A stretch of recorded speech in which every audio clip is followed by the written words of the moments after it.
Amygdale et santé spirituelle. Vaincre les racines émotionnelles qui conduisent au péché. Dans quelques minutes, vous allez comprendre le titre. Le problème du péché est profond et si invasif dans le cœur humain. Sa définition biblique est la transgression de la loi de Dieu. En effet, il est dit dans 1 Jean 3, verset 4, « Quiconque pêche transgresse la loi, et le péché est la transgression de la loi. » C'est-à-dire des actes extérieurs contre la loi de Dieu, les 10 commandements.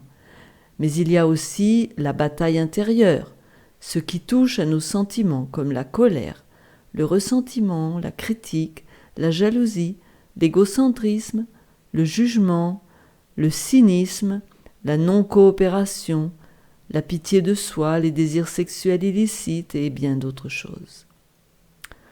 C'est ce combat intérieur qui nous dit qu'il y a plus dans le problème du péché que le comportement extérieur. Il y a avec lui une hérédité. Notre péché remonte à la conception et demande une purification profonde dans les parties profondes de l'être et les secrets de l'âme, ce qu'on appelle le fond du cœur. Dans le psaume 51, verset 8, il nous est dit « Mais tu veux que la vérité soit au fond du cœur. Fais donc pénétrer la sagesse au-dedans de moi. » C'est ce dont je parle juste avant, les parties profondes de l'être, les secrets de l'âme. Alors, ce péché hérité vient de nos parents et de nos arrière-grands-parents, et on peut remonter très loin jusqu'à Adam et Ève. Mais plus directement de nos parents, de nos grands-parents, et se transmet de génération en génération par l'ADN, par les influences prénatales dans le ventre maternel. Oui, il existe une relation certaine entre le péché des parents et ceux de leurs enfants. Mais la bonne nouvelle, c'est que toute cette chaîne peut être brisée. Le péché peut s'arrêter avec moi. Je peux choisir de guérir et de ne pas transmettre mon fardeau à la prochaine génération. Bien sûr, on ne peut pas tout enlever. Je comprends que vous avez quelques interrogations sur ce que je dis, mais certaines racines émotionnelles peuvent être arrêtées.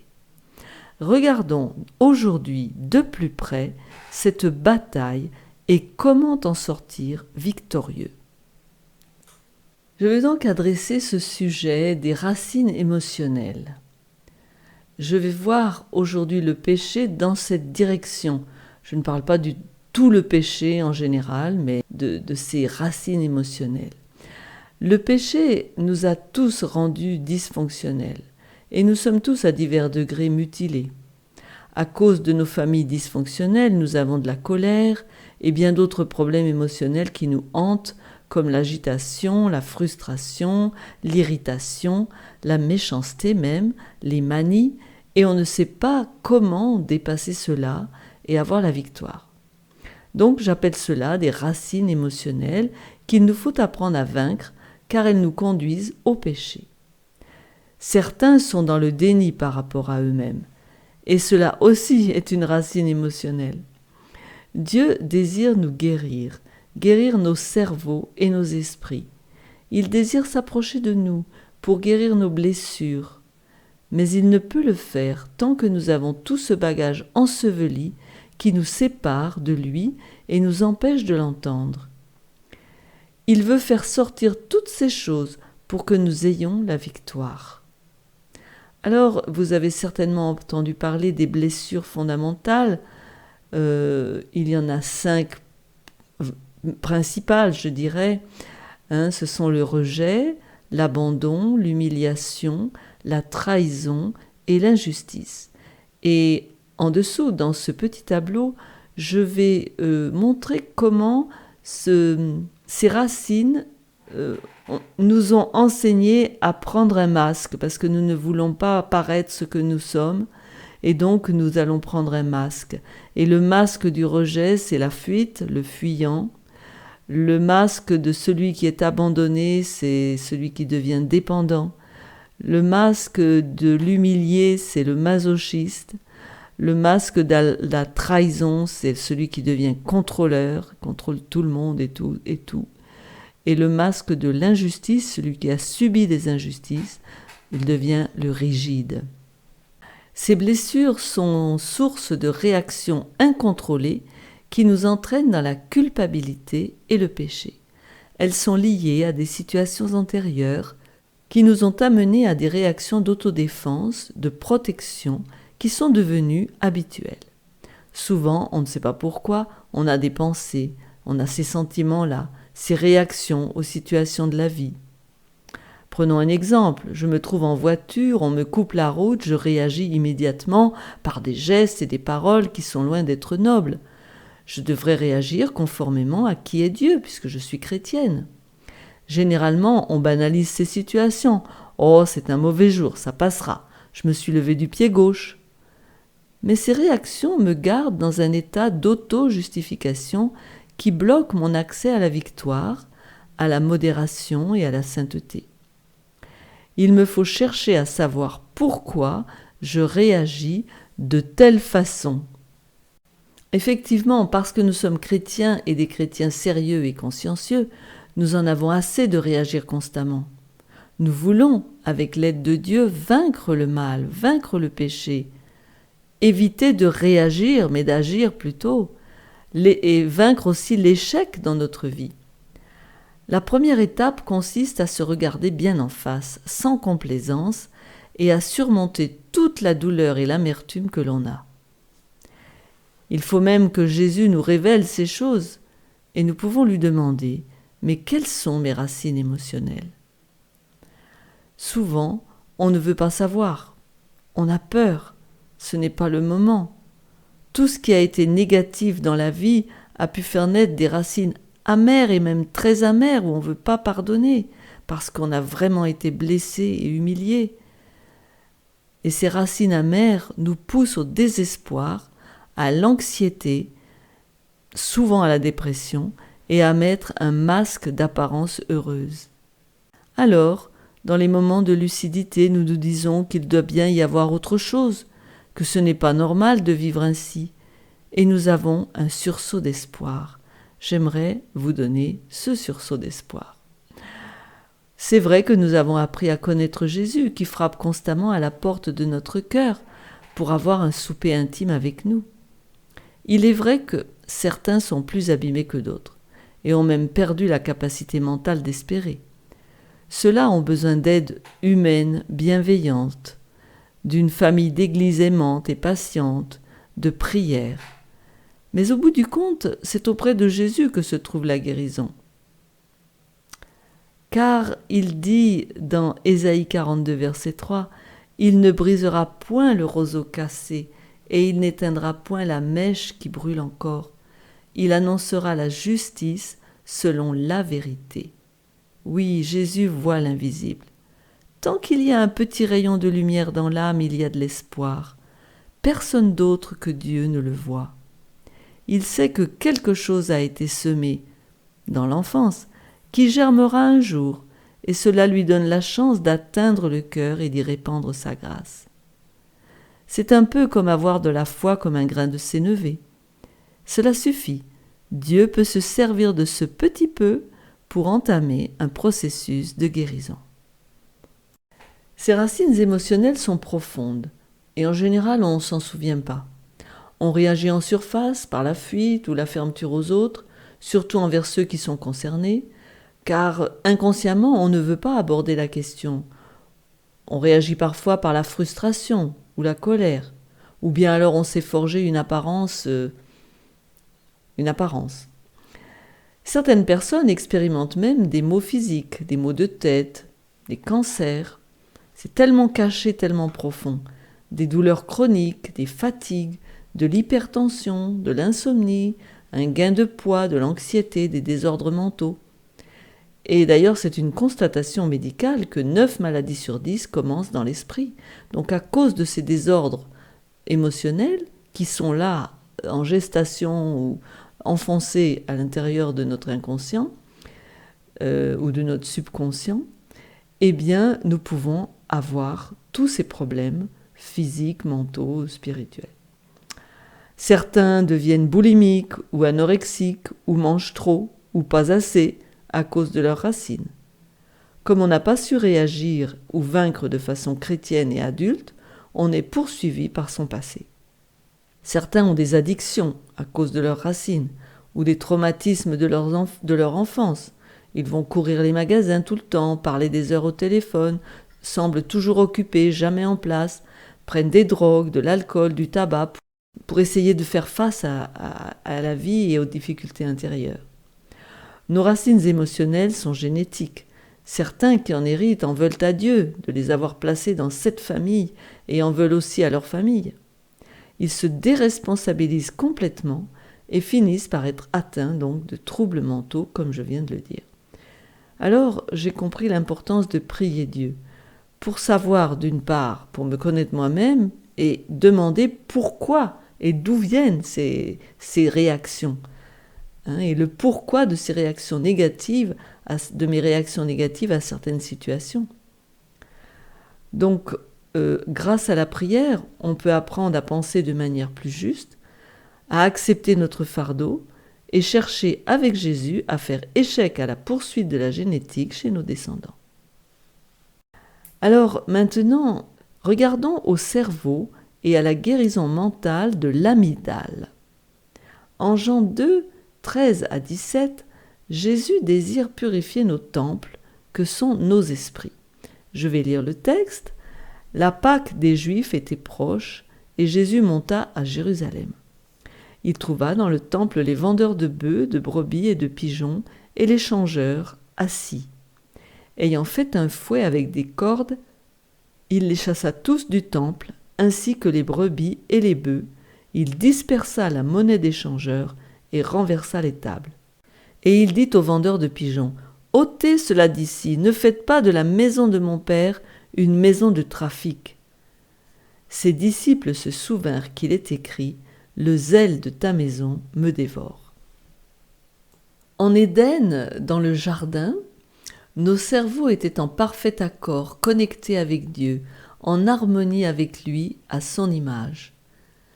Dès que le péché a fait irruption, la souffrance et les traumatismes psychologiques ont surgi avec lui. Regardons à ce qui s'est passé en Éden et les souffrances qui ont commencé, les souffrances psychologiques, traumatiques. On y voit un état euphorique de conscience, d'excitation, où on ne réalise plus ce qui se passe autour de soi. C'est ce qui est arrivé à Ève. Ils ont été chassés du jardin, donc ils se sont retrouvés dans la solitude, comme nous-mêmes pouvons nous retrouver dans la solitude. Dans la dépression, ils ont vu la nature s'abîmer. Ils ont expérimenté une déconnexion, destruction de l'intimité entre l'homme et Dieu. Ils ont ressenti de l'amertume entre eux, entre l'homme et la femme, ils se sont accusés l'un l'autre. Ils ont eu peur, ils se trouvaient nus, ils ont eu peur. Et ensuite, ils ont eu de la colère, des souffrances, des blessures. Est-ce que c'est pour cette raison que leur fils Caïn a eu aussi des problèmes plus tard? Oui, tout a commencé là. Ce jour-là, Adam et Ève ont été blessés par eux-mêmes, et Satan qui les a trompés. Et on voit, à partir de leur dysfonctionnement, leur descendance atteinte de maux impensables, rébellion, jalousie, incompréhension, haine, crime, incrédulité, par exemple chez Caïn. De ce fait, nous avons hérité de cette nature humaine charnelle, déformée, et dès notre naissance, avons manifesté ces caractéristiques d'égocentrisme, d'autoprotection, de réactivité en réponse aux agressions de notre environnement familial et sociétal. Et tout notre passé, nos souffrances, nos blessures, et pour certains, nos bons souvenirs, sont nés dans notre amygdale. Tout ce que l'on a ressenti dans l'enfance et l'adolescence est enregistré dans l'hippocampe, qui est le siège de la mémoire, et de la cognition. D'ailleurs, entre parenthèses, la maladie d'Alzheimer en cas d'atrophie, puisque souvent quand il y a une atrophie de l'hippocampe, et cette maladie se manifeste.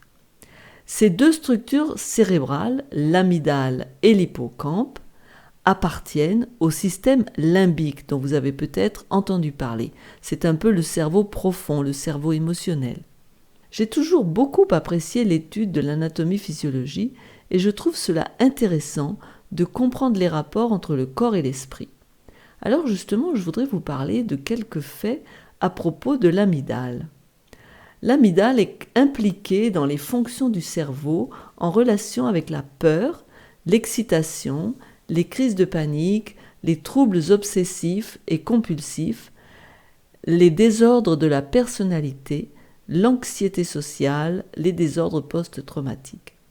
À cause de nos douleurs mentales, on a cru à toutes sortes de mensonges et on n'a jamais grandi.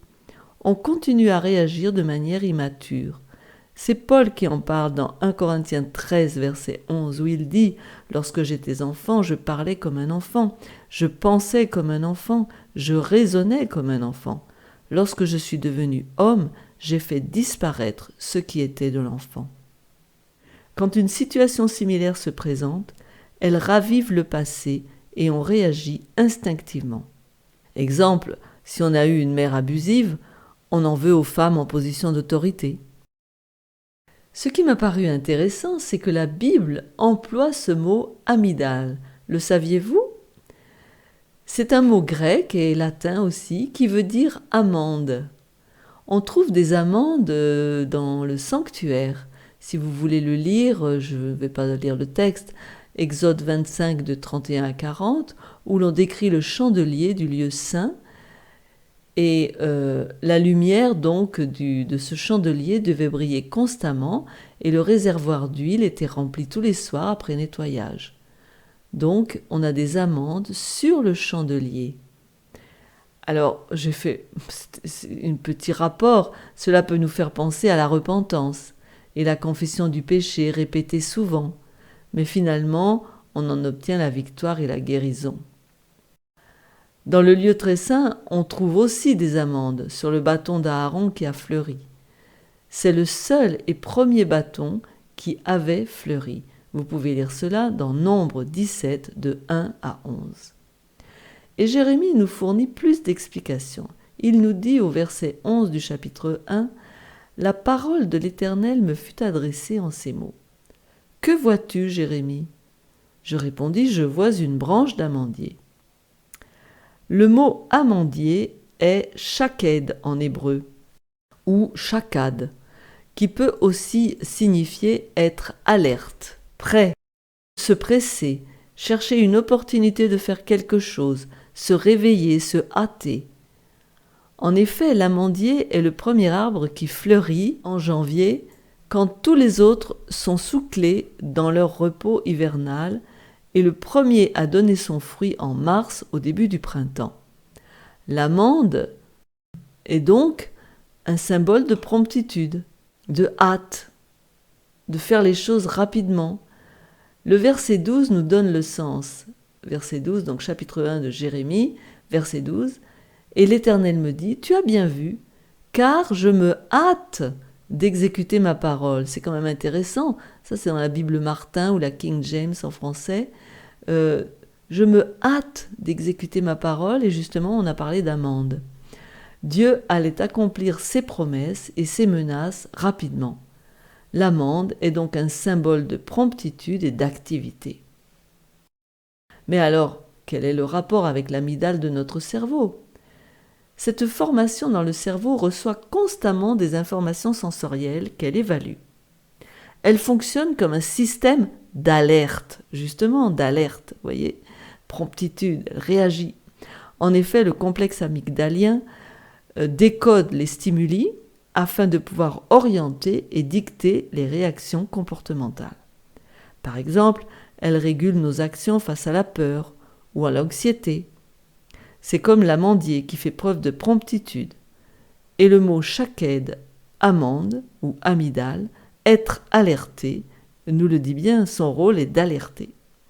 C'est ainsi que pendant notre enfance, en réponse à des stimulations de peur, ça dépend des situations, des fois on a été battu, frappé, on a eu peur de notre père qui nous criait dessus, des stimulations donc de peur, de crainte, notre cerveau a produit des réactions d'autodéfense et de détachement, d'autoprotection pour nous aider à vivre. Mais voilà, depuis nous avons appris que nous n'avons pas besoin de nous défendre nous-mêmes, car Dieu veut être notre défenseur. Ces réactions d'autoprotection, encore aujourd'hui, quand on est adulte, nous amènent à la colère et d'autres émotions qui gênent notre relation avec Dieu et avec les autres. Il nous faut donc lâcher prise et demander à Dieu de nous changer, de nous affranchir de nos peurs. Il nous faut reprogrammer notre amygdale et cesser de la laisser nous pousser à réagir. Notre centre de contrôle supérieur se trouve dans le lobe frontal, on en a déjà parlé. C'est là que nous prenons des décisions, que nous maîtrisons nos émotions. Le cortex préfrontal, particulièrement, est responsable de l'empathie, du discernement, de la flexibilité, de la moralité, de l'intuition, de la communication harmonieuse, de la régulation du corps, de la volonté aussi. On peut donc changer, décider de faire autrement. C'est un peu dire que les facultés supérieures doivent diriger et maîtriser et contrôler les facultés inférieures.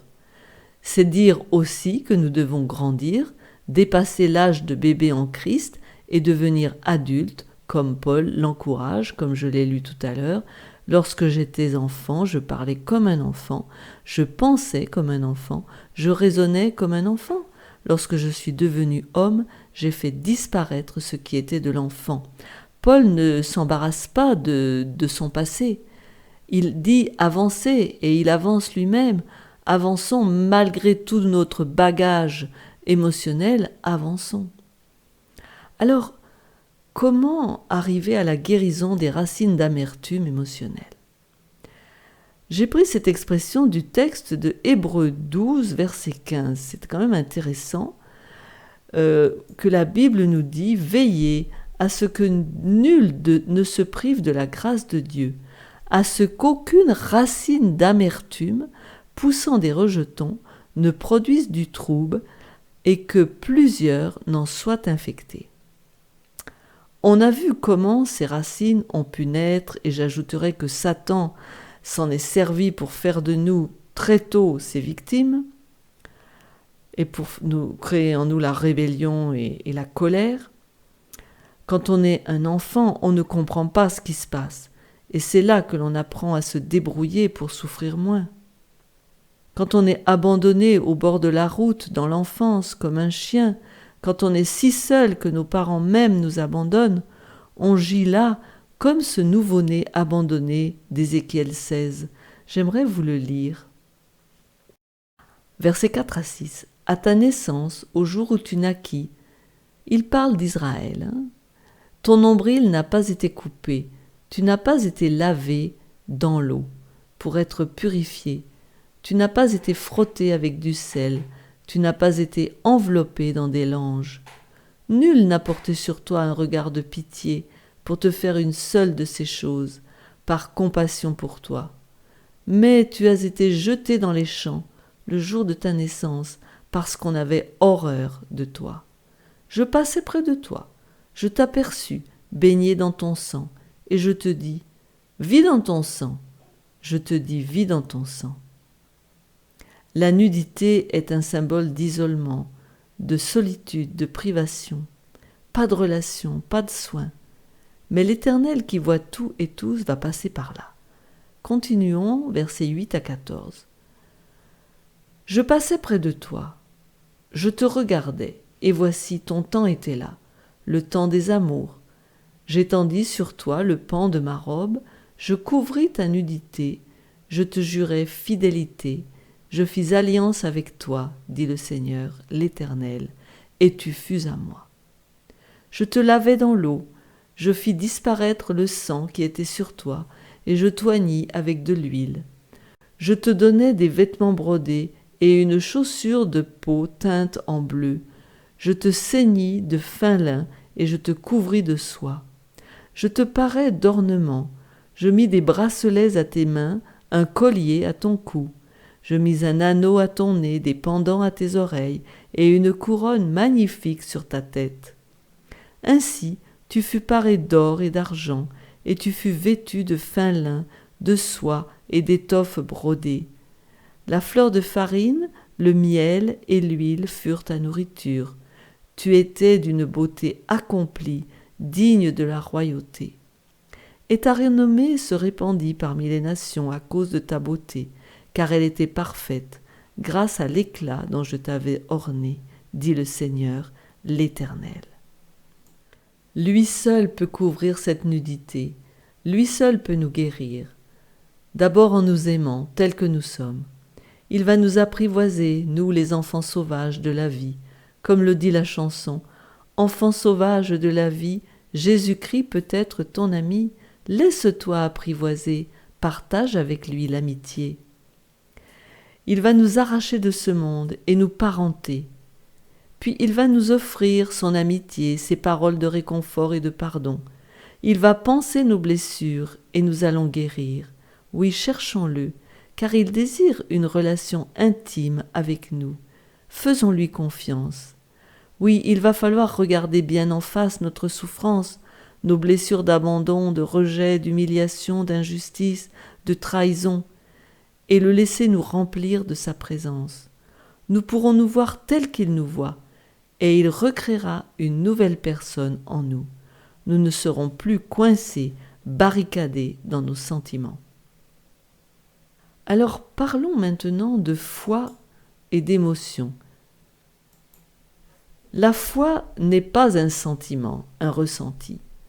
La foi clame les promesses de Dieu et produit les fruits de l'obéissance.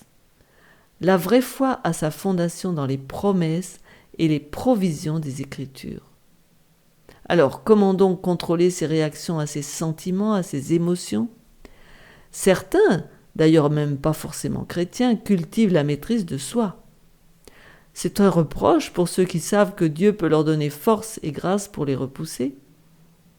C'est notre devoir de devenir doux et humble, plein de tendresse et de retenue. Pour guérir, nous devons exercer la foi, ne plus écouter nos émotions et nos sentiments. La foi en Dieu, qui nous demande de pardonner, d'abandonner la colère et le désir de vengeance. C'est Paul qui parle dans les Romains 12, 19 à 21, et il nous dit « Ne vous vengez point vous-même, bien-aimés, mais laissez agir la colère, car il est écrit « À moi la vengeance, à moi la rétribution, dit le Seigneur. » Mais si ton ennemi a faim, donne-lui à manger. S'il a soif, donne-lui à boire, car en agissant ainsi, ce sont des charbons ardents que tu amasseras sur sa tête. Ne te laisse pas vaincre par le mal, mais surmonte le mal par le bien. C'est difficile, n'est-ce pas ? Et cependant, Jésus a vécu dans ce monde, il a aussi subi beaucoup de blessures de la part des humains. Le rejet, l'abandon, la trahison, l'injustice, l'humiliation, toutes les fondamentales et plus encore. Mais il n'a rien dit. Il avait dans le cœur une paix parfaite, car une parfaite harmonie avec Dieu y régnait. Si parfois notre mauvaise humeur est causée par la jalousie, l'envie ou une ambition frustrée, alors admettons cette cause et dans la force de Christ répudions-la. La racine d'amertume doit être arrachée. Alors maintenant, je vous propose une prière de purification. Cette prière est le moyen de coopérer avec Jésus dans la purification du temple de nos âmes, afin que nous ayons cette liberté des enfants de Dieu, la libération des souvenirs douloureux et des émotions blessantes. Souvenez-vous que ce n'est pas vous qui allez le faire, c'est Dieu qui va le faire, il fera un miracle en vous. Commencez par un moment de louange, même si vous n'en avez pas envie, un moment de louange à Dieu, de remerciement pour les bénédictions spécifiques reçues. Souvenez-vous de certaines bénédictions, d'être en paix, d'avoir à manger, d'avoir un toit, des choses simples, il y a beaucoup de gens qui n'ont pas ça. Demandez à Dieu de nous révéler dans notre esprit ce qui nous sépare de lui. Comme une mauvaise conduite, des pensées négatives, de mauvais sentiments, des désirs malsains, de la critique, du ressentiment, de l'amertume ou des souvenirs douloureux. Alors il va vous les montrer. Quand vous avez une réponse, et que vous voyez votre souffrance, votre péché, votre culpabilité, confessez ces choses et clamez le sang de Christ pour nettoyer ou couvrir votre péché et guérir vos émotions pénibles. Rappelez-vous de ces promesses, comme le psaume 51, versets 3 et 4, « Car je reconnais mes transgressions, et mon péché est constamment devant moi. J'ai péché contre toi seul et j'ai fait ce qui est mal à tes yeux, en sorte que tu seras juste dans ta sentence, sans reproche dans ton jugement. » Et dans Hébreux 9, 14, il est dit « Combien plus le sang de Christ, qui, par un esprit éternel, s'est offert lui-même sans tache à Dieu, purifiera-t-il votre conscience des œuvres mortes, afin que vous serviez le Dieu vivant. » Voilà les œuvres mortes qui ne servent à rien, qui nous pèsent.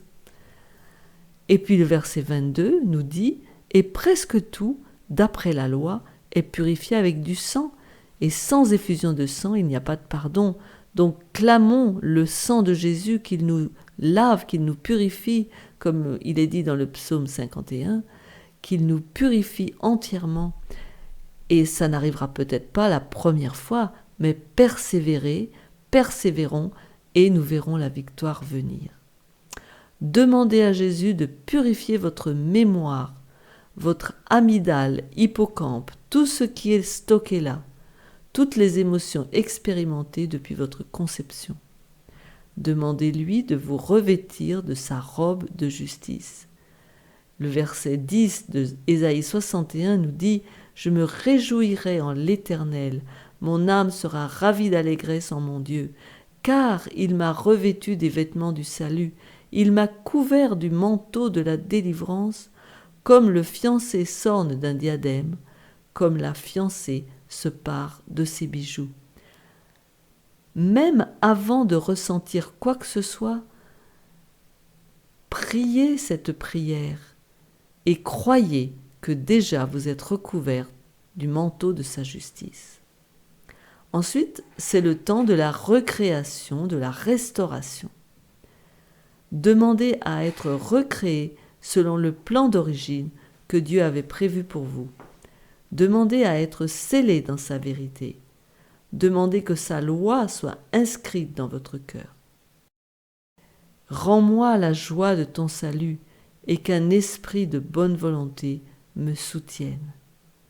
Demandez à Jésus de vous remplir du Saint-Esprit. Demandez-lui de vous rappeler ses promesses quand vous êtes tentés.